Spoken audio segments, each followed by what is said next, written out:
नमस्कार, चार का दंगल देख रहे हैं आप और मैं हूं आपके साथ ज्योति। मध्य प्रदेश, राजस्थान, छत्तीसगढ़ और तेलंगाना में किसकी सरकार बनेगी ये आज शाम तक तय हो जाएगा।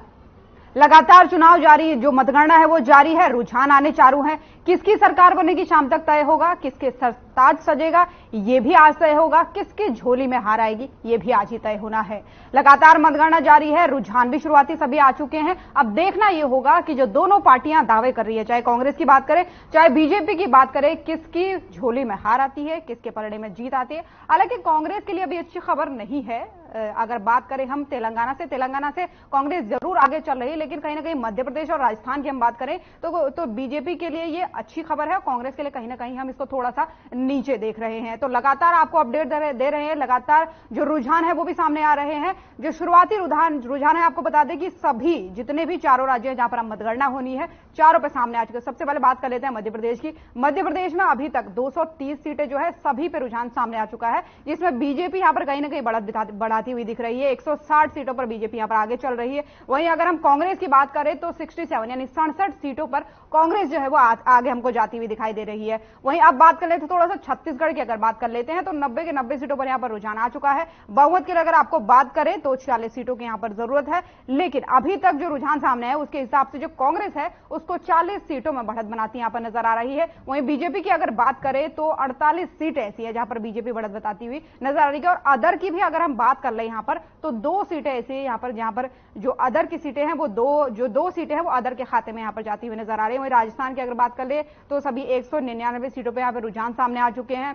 सबसे पहले कांग्रेस की बात कर लेते हैं। 66 सीटें ऐसी है जहां पर कांग्रेस को बढ़त बढ़ती हुई यहां पर नजर आ रही है। बीजेपी की अगर बात करें तो 120 सीटों में यहां जा रही है। और वहीं अगर अदर की हम बात करें तो यहां पर 11 से 13 सीटें, माफ कीजिएगा 13 सीटें ऐसी है जहां पर अन्य को एक खाते में जा रही है। वहीं तेलंगाना की अब बात थोड़ा सा कर लेते हैं। 119 सीटें यहां पर है।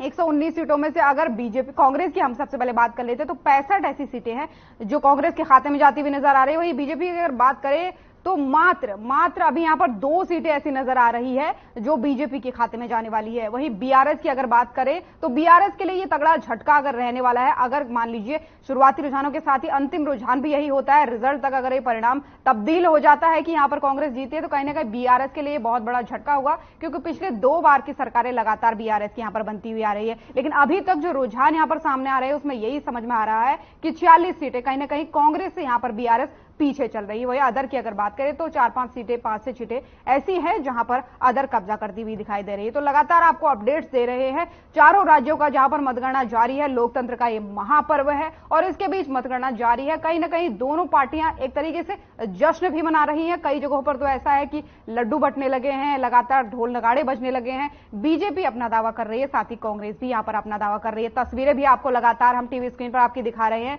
जहां पर 4 राज्यों का चुनावी दंगल जारी है और शुरुआती रुझान सभी सीटों पर सामने आ चुके हैं। बावजूद इसके दोनों पार्टियां अपनी अपनी जीत का दावा करती नजर आ रही हैं। कहीं ना कहीं जो एग्जिट पोल लास्ट में सामने आए थे उनमें भी कहीं ना कहीं मध्य प्रदेश की अगर बात करें तो वो सही साबित होता हुआ दिख रहा है, क्योंकि कहीं ना कहीं कांटे की टक्कर जरूर बताई गई थी लेकिन बीजेपी को यहां पर बढ़त बताई गई थी एग्जिट पोल की अगर हम बात करें। लेकिन अब जो तस्वीरें सामने आ रही है वो यही सामने आ रही है कि 230 में से 160 सीटें ऐसी है जहां पर बीजेपी यहां पर बढ़त बताती हुई नजर आ रही है। हालांकि कांग्रेस लगातार दावा कर रही है कि ये शुरुआती आंकड़े हैं, ये बातें सभी मान रहे हैं कि शुरुआती आंकड़े हैं, आगे जाकर के हो सकता है कोई उलटफेर इसमें हो, लेकिन फिलहाल का ताजा अपडेट यही है। आपको बता दें कि मध्य प्रदेश में अभी 160 लगभग ऐसी सीटें हैं जहां पर बीजेपी बढ़त बढ़ाती हुई नजर आ रही है। वहीं छत्तीसगढ़ की अगर बात कर ले तो 40 सीटें ऐसी है।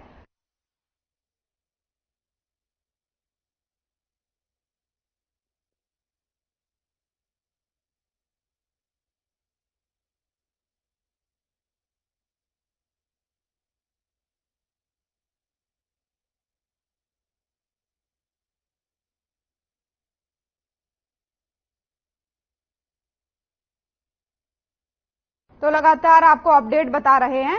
मध्य प्रदेश, राजस्थान, छत्तीसगढ़ और तेलंगाना में किसकी सरकार बनेगी, किसके सर में आज ताज सजेगा और किसकी झोली में हार आएगी, इसका फैसला आखिरकार आज हो ही जाएगा। इतने समय का इंतजार थम जाएगा। इन चारों राज्यों में मतगणना फिलहाल जारी है और रुझानों में तगड़ी फाइट होती हुई यहां पर दिख रही है। मध्य प्रदेश, छत्तीसगढ़, राजस्थान में बीजेपी और कांग्रेस के बीच कांटे की टक्कर कहीं ना कहीं दिखाई दे रही है। उधर तेलंगाना में कांग्रेस को बड़ी जीत मिल सकती है, ऐसा अभी तक के रुझानों से दिख रहा है। हालांकि कांग्रेस के लिए अच्छी खबर नहीं है, लेकिन कहीं ना कहीं छत्तीसगढ़ की अगर बात करें तो बीजेपी ने बहुमत का आंकड़ा यहां पर छू लिया है। उधर दोनों पार्टियां जोड़ तोड़ की राजनीति में भी जुटी हुई है। इसी खबर पर ज्यादा अपडेट के लिए, तमाम सारी जानकारियों के लिए हमारे साथ न्यूज रूम से संदीप जुड़ गए हैं, संवाददाता हमारे। संदीप, क्या है अभी तक की अपडेट, दर्शकों को बताएं। ज्योति, बिल्कुल मैं आपको बता दूं कि जिस तरह से 4 राज्यों के नतीजे जो आज सामने आने और रुझान अब धीरे धीरे सामने आने लगे हैं, अब कह सकते हैं कि जो कांग्रेस जिसको बताया जा रहा था एग्जिट पोल में कि 3 राज्यों में वो सामने उभर कर आने वाली है, लेकिन वही दूसरी तरफ देखा जाए तो 2 राज्यों में ही कांग्रेस अब ये सिमटने वाली जो थी। बिल्कुल। अच्छा, तेलंगाना की बात करें तो तेलंगाना में कहीं ना कहीं ये साफ दिख रहा है कि जो कांग्रेस है वो बढ़त बढ़ाती हुई नजर आ रही है। तो ये बीआरएस के लिए कितना बड़ा झटका होने वाला है संदीप? देखिए, बीआरएस के लिए बिल्कुल ज्योति, बिल्कुल एक झटके वाली बात है, क्योंकि जिस राज्य में जिस पार्टी की सरकार होती है उसको बचाना बहुत ज्यादा जरूरी हो जाता है। लेकिन अब जो है कांग्रेस एक बड़ी पार्टी बनकर उभर रही है, तो कह सकते हैं कि अब कांग्रेस बीआरएस को कहीं ना कहीं पछाड़ती नजर आ रही है। और हालांकि सीट तो जो भी है शाम तक ही पता चल पाएगा, लेकिन रुझानों में देखा जाए तो रुझानों में अभी तक कांग्रेस सबसे बड़ी पार्टी तेलंगाना में बनती नजर आ रही है। बिल्कुल, लेकिन अगर छत्तीसगढ़ की बात करें तो एग्जिट पोल की अगर हम बात करें संदीप, जहां तक हमने देखा था कि वहां पर कांग्रेस को बढ़त मिल रही थी, लेकिन अभी तक जो शुरुआती रुझान सामने आ रहे हैं उसमें हम देख पा रहे हैं कि 48 सीटें बीजेपी के खाते में है। संदीप, सुन पा रहे हैं आप? हाँ ज्योति, बिल्कुल बिल्कुल। हाँ, मैं यही कहना चाह रही हूँ आपसे कि छत्तीसगढ़ में हम जहां तक एग्जिट पोल को देख पा रहे थे, कहीं ना कहीं ये श्योर सा हो रहा था कि कांग्रेस आएगी, लेकिन अभी बहुमत जो अभी के हिसाब से हम देखें, अभी अगर हम देख लें कि जो शुरुआती रुझान किस तरीके से जा रहे हैं वो कहीं ना कहीं बीजेपी के पक्ष में जा रहे हैं। तो क्या ये माना जाए कि बीजेपी का दाव सही है? देखिए ज्योति, मैं आपको बता दूं कि छत्तीसगढ़ में कांग्रेस पूरी तरह से पहले से ही आश्वस्त थी कि वो सरकार इस बार भी बनाएगी। और रुझानों में और बात करें एग्जिट पोल की तो वहां पे भी कांग्रेस की सरकार में, तो रुझान जब धीरे धीरे कांग्रेस की तरफ आ रहा है, तो ये माना जा रहा है कि छत्तीसगढ़ जो है वो कांग्रेस के पाले में आता दिख रहा है। और मध्य प्रदेश की अगर बात करें तो मध्य प्रदेश में भी कहीं ना कहीं यही दिख रहा है कि जो बीजेपी है वो कहीं ना कहीं जो कांग्रेस से काफी आगे है। 142 सीटें साफ साफ तौर पर दिख रही हैं। संदीप, यहाँ पर का क्या आप कहना चाहेंगे? यहाँ का अभी का अपडेट पहले बताइए। ज्योति, शुरू से ही मध्य प्रदेश एक ऐसा राज्य रहा है जहां पर बीजेपी हमेशा से ही बड़ी पार्टी बनकर सामने आ रही थी। फिर चाहे हम एग्जिट पोल की बात करें या फिर अब रुझानों की बात करें, एग्जिट पोल के दौरान हम देख रहे थे कि मध्य प्रदेश ही एक ऐसा स्टेट था जहां पर बीजेपी पूरी तरह से आश्वस्त थी कि वो पार्टी बनाने वाली है। अच्छा, मध्य प्रदेश की थोड़ा सा और बात कर लेते हैं संदीप। हमने जिस तरीके से पहले देखा था, हालांकि सरकार जो थी पहले वो कांग्रेस की बनी थी, लेकिन 2020 में कुछ ऐसा हुआ, 20 से 22 विधायक ऐसे थे जो एक तरीके से बागी हो गए, बगावत हुई, उसके बाद से फिर दोबारा से जो बीजेपी थी वो सत्ता में आ गई। लेकिन अब ऐसे बीजेपी आपको क्या लगता है, क्या मुद्दे लेकर के जा रही है? कौन से ऐसे मुद्दे हैं जो जनता को पसंद आ रहे हैं दोबारा, जो कांग्रेस को छोड़कर के बीजेपी को जनता चुनने जा रही है? देखिए, जो सीएम शिवराज सिंह चौहान ने लाडली बहना योजना का जो कार्ड खेला था वो कहीं ना कहीं कारगर साबित होता दिख रहा है यहाँ पे। और जो, क्योंकि सीधे तौर पे बता दें कि देश में आधी आबादी महिलाओं की होती है, और उसी को लेकर सीएम शिवराज सिंह चौहान ने अपनी पहले ही नीति तय कर रखी थी कि वो महिलाओं को साथ देंगे। और जब भी वो कहीं जाते थे या जब भी वो कहीं रैली करते थे या जब भी बात करते थे तो वो बहनों की और भांजियों की ही बात करते थे। और देखा जाए तो ये जो रणनीति थी शिवराज सिंह चौहान की, वो ही अब सफल होती दिख रही है। बिल्कुल। अच्छा संदीप, एक सवाल और मेरा बहुत ही महत्वपूर्ण आपसे है। अब लोकसभा चुनाव 2024 नजदीक है और हम देख सकते हैं जिन 5 राज्यों में अभी चुनाव हुए हैं उसमें से 83 ऐसी सीटें हैं जो लोकसभा के अंदर में आती है।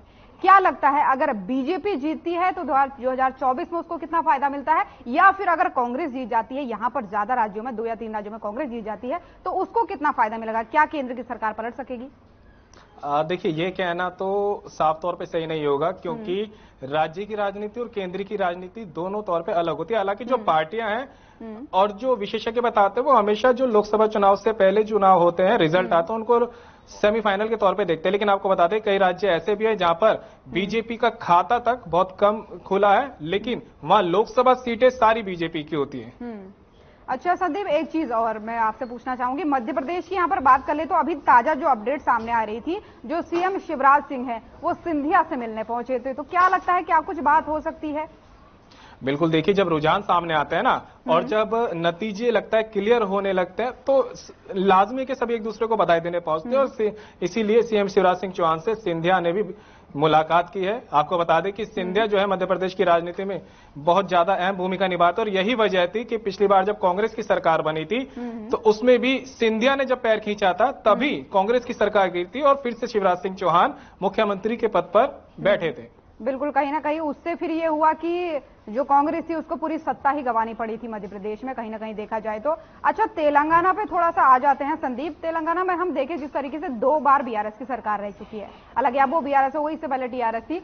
अब क्या लगता है अगर कांग्रेस जीतती है तो बीआरएस को आगे किन मुद्दों पर काम करना चाहिए? कौन सी ऐसी चीजें हैं जिसको लेकर के बीआरएस सत्ता गंवा रही है? ज्योति, आपको बता दें कि जनता हमेशा बुनियादी मुद्दों को सबसे पहले देखती है, क्या सुविधा उन्हें मिलती है, किन सुविधाओं की कमी है, और अगर सुविधाओं से वो खुश है तो पार्टी का वापस आना तय है। लेकिन अगर जब सुविधाओं से थोड़ी सी भी नाराज होती है या फिर लगता है कुछ कमियां हैं तो सत्ता का परिवर्तन निश्चित तौर पर होता ही होता है और यही हम लोग तेलंगाना में देख रहे हैं। और हम ये नहीं भूल सकते कि राहुल गांधी की जो भारत जोड़ो यात्रा थी उसका भी कहीं ना कहीं नतीजा देखने को मिल रहा है। और अगर बात साउथ की करें तो वहां पर कांग्रेस दबदबा जरूर रखती है और एक बड़ा सबसे बड़ा नतीजा ये है कि कांग्रेस ने लास्ट टाइम पे जब अपने प्रेसिडेंट को बदला और मल्लिकार्जुन खड़गे को प्रेसिडेंट बनाया तो थोड़ी सी राजनीति जो है बदली जरूर है और कांग्रेस को कहीं ना कहीं मजबूती मिली है। बिल्कुल, कहीं ना कहीं मजबूती मिली है, सबने देखा है। बिल्कुल सही बात है संदीप, कहीं ना कहीं भारत जोड़ो यात्रा से भी ये मजबूती मिली है और जो प्रेसिडेंट चेंज करने की आप बात कर रहे हैं ये भी बहुत बड़ा अहम निर्णय कहीं ना कहीं जो कांग्रेस के लिए है वो साबित हुआ। अब मैं थोड़ा सा राजस्थान की बात करना चाहूंगी संदीप आपसे। राजस्थान में तो लग रहा था कि जैसे कांग्रेस वापस आ सकती है, हालांकि आखिरी रुझान नहीं, ये बार बार हम अपने दर्शकों को भी बता रहे हैं कि ये आखिरी नहीं है, अभी तो शुरुआती दौर है, 2 से 3 घंटा मात्र हुआ है जिसमें मतगणना जारी है, लेकिन आगे हो सकता है कि फैसला बदले। लेकिन अभी की अगर बात करें तो यहां पर भी बीजेपी हाथ जमाती हुई दिख रही है। देखिए, मैं तो बस राजस्थान के चुनाव के लिए कहूंगा, जो गिनतियां सामने आ रही है, अगर ये आंकड़े बदलते हैं और अगर कांग्रेस की सरकार बदलती है तो कांग्रेस ये कह सकते हैं कि इतिहास रच देगी, क्योंकि राजस्थान का हमेशा इतिहास रहा है कि वहां पे जो सरकार माफ कीजिए जो पार्टी सरकार में रहती है वो अगली बार बदलनी तय है। फिर चाहे हम पिछला रिकॉर्ड देख ले, बीजेपी कांग्रेस रही है और अब कांग्रेस रही है। इस बार देखते हैं कि बीजेपी जो आगे जा रही है तो ये अपने आप में बहुत बड़ी देखने वाली बात होगी। अगर कांग्रेस यहां पर जीत कर आती है तो अपने आप में एक इतिहास भी रचेगी। बिल्कुल, इतिहास तो रचेगी संदीप, आपने बिल्कुल सही बात करी। लेकिन मैं आपसे ये जानना चाहूंगी, थोड़ा सा ये डिस्कस आपसे चाहूंगी कि आप दर्शकों को ये बताएं, अगर मान लीजिए कांग्रेस यहां से बाहर होती है, वो जो रूल है वो तो लागू होता है कि एक सरकार दोबारा नहीं आएगी, लेकिन कांग्रेस को किन मुद्दों पे काम करने की जरूरत है? क्योंकि कहीं ना कहीं अगर साउथ की हम बात करें, वहां पर अगर भारत जोड़ो यात्रा ने एक अच्छा परिणाम दिया तो यहां पर क्या हो गया? देखिए, सीधे तौर पे अगर हम कहें ना तो कांग्रेस को अपने अंदर देखने की बात है, जो अंदरूनी कलह है उससे बाहर निकलने की जरूरत है, फिर चाहे मध्य प्रदेश में हो राजस्थान में हो। आपने ध्यान दिया होगा कि मध्य प्रदेश में जब कांग्रेस की सरकार आई थी पिछली बार, कमलनाथ को मुख्यमंत्री बनाया था और ज्योतिरादित्य उप मुख्यमंत्री बनाया, लेकिन ज्योतिरादित्य सिंधिया जो है इससे शायद कहीं खुश नहीं थे और उन्होंने अपना पैर खींचते हुए पार्टी छोड़ी और बीजेपी में वो ज्वाइन हुए थे और यही वजह कि आज वो कैबिनेट मंत्री बने और दूसरी तरफ मध्य प्रदेश में उनकी सरकार भी गिरी है। यही चीज हम राजस्थान में भी देखते हैं। राजस्थान में अशोक गहलोत और सचिन पायलट के बीच में जो दुविधा रही है उनको कोई नहीं भूल सकता। कई बार हमने देखा भी होगा कि बार बार जो है पार्टी हाईकमान के पास जाना होता था दिल्ली, उनकी दौड़ लगी रहती थी और ये सबसे बड़ा खामियाजा कांग्रेस को भुगतना पड़ सकता है। बिल्कुल संदीप, आप बने रहिएगा क्योंकि तमाम सारी जानकारी आपसे और भी लेंगे, लेकिन इस बीच कुछ और संवाददाता हमारे यहाँ पर जुड़ गए हैं। प्रशांत अवस्थी जिला ब्यूरो कवर्धा हमारे साथ जुड़ गए हैं, इंद्रेश कुमार पटेल संवाददाता कोंडा गांव हमारे साथ जुड़ गए। सबसे पहले प्रशांत, आपके पास आना चाहूंगी। छत्तीसगढ़ की जहां तक हम तस्वीरें देख पा रहे हैं, जो अनुमान था, जो एग्जिट पोल थे, वो कहीं ना कहीं पहले रुझान में फीके पड़ते नजर आ रहे हैं। हेलो, हाँ प्रशांत, आवाज आ रही है आप तक? जी मैडम, ये अभी यहाँ जो कवर्धा विधानसभा की अभी यहाँ चल रही है, इसमें से कवर्धा विधानसभा की 21 राउंड है यहाँ और इसमें से अभी पहला राउंड में बीजेपी अभी आगे चल रही है और यहाँ अभी बीजेपी कांग्रेस इसमें भाजपा से 1665 से अभी आगे है बीजेपी। और इसी बात में अभी भावना बोरा पंडरिया विधानसभा से भाजपा की अभी आगे चल रही है पहला राउंड में। 21 राउंड कवर्धा विधानसभा का है और पंडरिया में 19 राउंड। 19 राउंड में एक पहला राउंड खुले हुई है, उसके बाद की बिल्कुल बिल्कुल प्रशांत, बने रहिएगा क्योंकि तमाम सारी जानकारी आपसे और भी लेनी है, पल पल की अपडेट लेनी है। ईशेंद्र कुमार से एक बार हम बातचीत कर लेते हैं। ईशेंद्र, वहां के क्या कुछ हालात है? कोंडा गांव में मतगणना जारी है, रुझान जिस हिसाब से आप देख रहे हैं, क्या कुछ निकल करके सामने आ रहा है? ईशेंद्र तक आवाज पहुंच पा रही है?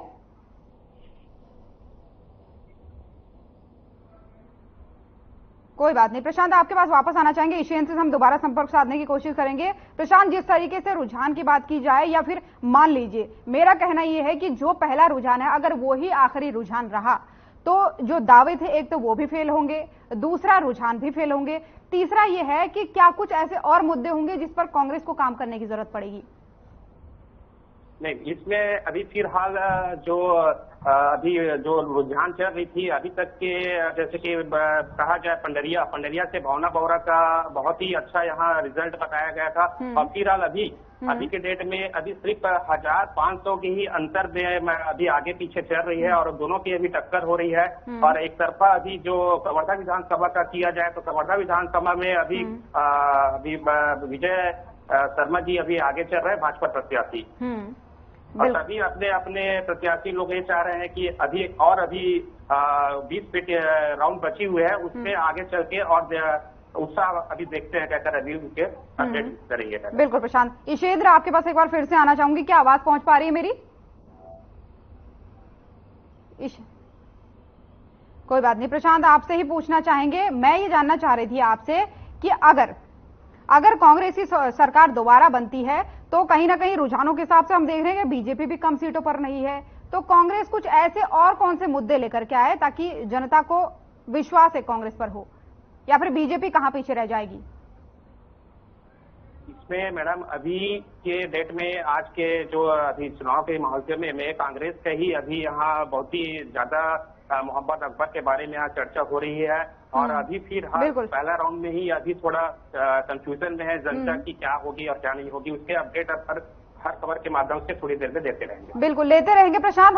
हम आपसे थोड़ा सा रिक्वेस्ट करना चाहेंगे, जहां पर आप हैं आसपास का थोड़ा सा नजारा एक तो दिखाइए, कोई है वहां पर किसी से बात आप कर सकते हैं, अभी क्या कुछ हालात वहां के हैं, इससे थोड़ा सा दर्शकों को बताइए। जी यहाँ ये राउंड है मैडम, और यहाँ पर अभी बहुत ही स्ट्रांग से मोबाइल अलाउड, यहाँ तक कि मीडिया प्रभारी लोग के लिए भी यहाँ पर अभी बहुत ही ज्यादा मुश्किल है अंदर जाना के लिए, इसलिए हम लोग अभी बाहर से दिखा रहे हैं। यहाँ पर देख रहे हैं आपके शांत माहौल, जैसा फिर भी जहां तक के मेरे को लग रही है वहां तक के मैं आपको कैमरा थोड़ा सा सीधा कीजिए क्योंकि कैमरा आपका सही जोन में नहीं है, कैमरा एक बार सीधा कीजिए, कंटिन्यू रखिए प्रशांत। बिल्कुल सही। ये है मैडम, यहाँ से एंट्री है अंदर जाने की, और यहाँ से एंट्री आने के बाद यहाँ तक की ही अपने हम लोग हर खबर माध्यम से दिखा सकते हैं, यहाँ अलाउ नहीं है अंदर आने की। तो यहाँ से एंट्री है, ये है, कैमरामैन से गुजारिश करूंगा थोड़ा देखिए, ये पंडरिया विधानसभा जो यहाँ से एंट्री कोई बीजेपी के कोई कार्यकर्ता, कांग्रेस के कोई कार्यकर्ता, किसी पार्टी के कोई कार्यकर्ता अगर उनसे कोई रिएक्शन लेना चाहें, क्योंकि वो तो बाहर मौजूद होंगे ही। ये है कवर्धा का है गेट क्रमांक, और यहाँ पर तो ऐसा उपस्थित एजेंट लोग भी जो है यहाँ जो बने होते हैं, एजेंट लोग भी सभी यहाँ अंदर है। और यहाँ नगर पंचायत अध्यक्ष, नगर पालिका अध्यक्ष ऋषि शर्मा जी यहाँ मौजूद है, और ऋषि शर्मा से कांग्रेस प्रत्याशी से बात करते हैं कि क्या रुझान रहेगी। अभी 3 राउंड की गिनती, तीसरे राउंड की गिनती चल रही है, इसमें कांग्रेस के प्रत्याशी अभी कुछ पीछे चल रहे हैं। हमें उम्मीद है कि जैसे जैसे राउंड की गिनती आगे होती जाएगी कांग्रेस अपना लीड बरकरार रखते हुए और चुनाव जीतेगी। तो ये है नगर पालिका अध्यक्ष ऋषि शर्मा से बात करते हुए। और यहाँ कुछ भाजपा के प्रत्याशी अभी तो खैर दिखाई नहीं दे रहे हैं, क्योंकि उन लोग तो अपनी खुशहाली के ही पहला दूसरा राउंड में देख रहे हैं। और कुछ ही देर में मैं और किसी प्रत्याशी से आपको अपडेट लेके बात कराता हूँ। बिल्कुल जैसे जैसे आपको लगे कि कोई बात करने को तैयार है, उनसे बात करने की जरूर कोशिश कीजिएगा ताकि लोग। बिल्कुल वापस आना चाहूंगी संदीप, आपके पास सहयोगी हमारे संदीप जुड़े हुए हैं। संदीप, आपसे पूछना चाहेंगे, अभी जो राजस्थान की अगर थोड़ा सा बात कर ले, जो ताजा अपडेट सामने आ रहा है वो राजस्थान से ये आ रहा है कि जो पूर्व सीएम है वसुंधरा राजे, वो जो अपनी सीट जहां से वो चुनाव लड़े वहां से आगे नजर आ रही है। आपके पास क्या कुछ अपडेट है अभी न्यूज रूम से? आप तक आवाज पहुंच पा रही है संदीप? तो लगातार जानकारी आपको दे रहे हैं, रुझान लगातार जारी है। पहले फेज के सारे रुझान आ चुके हैं, सभी सीटों के रुझान आ चुके हैं। चारों जो राज्य है, चाहे मध्य प्रदेश की बात कर ले, चाहे छत्तीसगढ़ की बात कर ले, चाहे राजस्थान की बात कर ले, चाहे तेलंगाना की बात कर ले, एग्जिट पोल भी एक दो राज्यों में थोड़ा सा गलत साबित होते हुए नजर आ रहे हैं। लेकिन इसी के साथ ही हमारे साथ हमारे संवाददाता ईशेंद्र कुमार पटेल बने हुए हैं कोंडागांव से। ईशेंद्र, आपके पास आना चाहूंगी, वहां का क्या कुछ अपडेट है, क्या कुछ नजारा है वहां का? आप तक आवाज पहुंच पा रही है? जी जी जी जी हाँ, पहले राउंड की गिनती तक अभी 79 वोट से आगे कांग्रेस चल रही थी, जबकि अभी सेकेंड राउंड में बीजेपी आगे है 185 वोटों से। और जैसे केसकाल की बात करें तो केसकाल में 1635 पहले राउंड में आगे, और जब अब की देखें तो सेकेंड राउंड में 185 वोट से बीजेपी आगे चल रही है। आसपास का थोड़ा सा नजारा दिखाइए, क्या कुछ माहौल वहां पर है? चहल पहल है या सन्नाटा पसरा हुआ है? कोई बीजेपी कार्यकर्ता, कोई कांग्रेस कार्यकर्ता कोई बात करने को तैयार हो तो एक बार प्रयास कीजिए। अभी तो मैम कोई कार्यकर्ता तो बाहर में है, अभी मीडिया के अंदर में नहीं है। बाहर में सभी जो कार्यकर्ता को बाहर में रखा गया है पुलिस के पहरे में। यहाँ पे बिल्कुल बने रहिएगा ईशेंद्र बने रहिएगा। प्रशांत के पास एक बार थोड़ा सा ले चलूं आपको। प्रशांत, आप बताइए, कोई मिला बात करने के लिए, कोई कार्यकर्ता बीजेपी का, या फिर क्या कुछ अभी कुछ ताजा अपडेट आपके पास दर्शकों के लिए? जी मैडम, अभी कुछ ब्रेकिंग न्यूज है मैडम। अभी भाजपा के जो एजेंट यहाँ निकले हुए हैं उनसे हम चर्चा की है कि तीसरा राउंड में भाजपा की ही अभी 55 से पार है बोल रहे हैं। मुझसे आप चर्चा करते हैं। बिल्कुल, क्या है अभी रुझान अंदर में? पूरे भाजपा का जन सैलाब आ चुका है। वनांचल क्षेत्र में भी भारतीय जनता पार्टी के प्रत्याशी विजय शर्मा जी 5500 वोटों से आगे है। 3 राउंड की गिनती हो चुका है, जिसमें भाजपा के प्रत्याशी विजय शर्मा जी 5500 वोटों से आगे हैं। और निश्चित रूप से ये जो लीड है आगे भी बढ़त रहेगा, और ये जो जीत है विजय शर्मा जी और आम जनता का जीत सुनिश्चित की ओर जा रहा है। आगे ये तो वनांचल क्षेत्र है, मैदानी क्षेत्र में भी विजय शर्मा जी को जो अपार आशीर्वाद मिला है, निश्चित रूप से विजय शर्मा का विजय होगा ही। तो ये देख रहे हैं अभी भाजपा के कुछ एजेंट यहाँ से अभी निकले हुए हैं और उनके रुझान के बारे में अंदर में उनके बारे में चर्चा किए हैं। और आगे कुछ अपडेट होता है तो हम हर खबर के माध्यम से आपको अपडेट करते हैं। बिल्कुल बिल्कुल, अपडेट पर रहिएगा प्रशांत, क्योंकि बहुत जरूरी है हमारे दर्शकों को पल पल की अपडेट देना। सुबह से हम लगातार दर्शकों को बता रहे हैं कहाँ क्या हलचल है, कितनी मतगणना हुई है, कहाँ कितने राउंड की हुई है, क्या रुझान कहते हैं, कितना रुझान सही साबित होते हुए दिख रहे हैं। इसी के साथ ईशेंद्र, आपके पास आना चाहूंगी, क्या कुछ आपके पास अपडेट है अभी? सेकंड राउंड में अभी बीजेपी आगे चल रही है। यहाँ पे कार्यकर्ता कभी रोड से बाहर नहीं, अभी तो कोई माहौल बाहर में कुछ 3 सेक्रेटरी में ले हमारे साथ हमारे भाजपा के प्रत्याशी नगर पालिका परिषद जज के हुसैन डी हमारे साथ, उनसे बात करें। बात करें हर खबर न्यूज लाइव, हर खबर न्यूज लाइव क्या चल रहा है।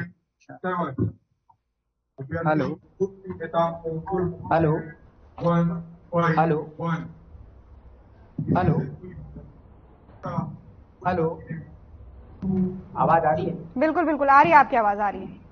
हमारे साथ नगर परिषद यहाँ पे उपाध्यक्ष जी हैं, जस कहते हुसैन जी, बिल्कुल उनसे बात बिल्कुल बातचीत कीजिए।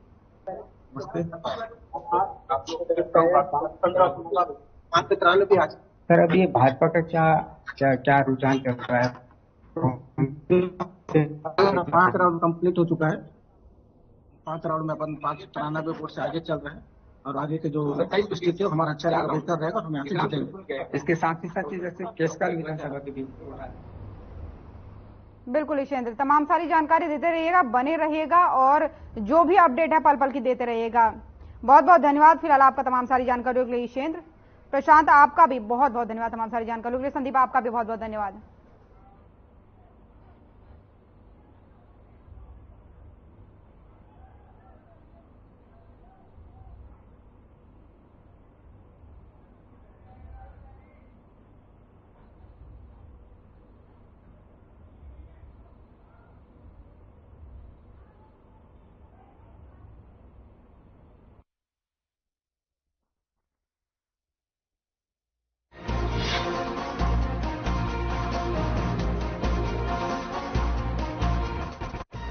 Hey, look, I can download a song